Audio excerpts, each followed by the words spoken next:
பாடியில் இருக்க செல்ஸ் ஒரு குளுக்கோஸ் மாலிகுலுக்கு 30லேருந்து 32 ஏடிபிஸ் ப்ரொடியூஸ் பண்ணும்.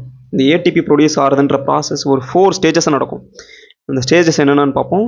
குளுக்கோஸ்ன்றது அதாவது செல்லு உள்ளே வந்த குளுக்கோஸ் சைட்டோசாலில் 2 பைருவேட்டாக கன்வெர்ட் ஆகும். இந்த ப்ராசஸ் பேர் தான் கிளைகாலிசிஸ்ன்றது. சைட்டோசாலில் இதில் 2 ஏடிபியும் கிடைக்கும், 2 என்ஏடிஹெச்சும் கிடைக்கும்.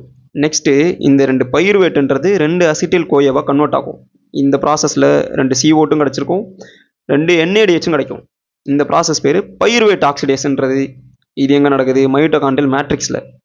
நெக்ஸ்ட்டு கன்வெர்ட் ஆன அசிட்டில் கோயே என்ஏடிஹெச் ஆகும். அதாவது 6 என்ஏடிஹெச் கொடுக்கும், 2 எஃப்ஏடிஹெச் கொடுக்கும், 2 ஏடிபி ப்ரொடியூஸ் பண்ணியிருக்கும் ஜிடிபியா ப்ளஸ் 4 CO2 ப்ரொடியூஸ் பண்ணியிருக்கும். எங்கன்னா மைட்டோகாண்ட்ரியல் மேட்ரிக்ஸில் எந்த ப்ராசஸ் எந்த சைக்கிள் வழியான்னு பார்த்தோம்னா டிசிஎஸ் என்ற சைக்கிள் வழியாக.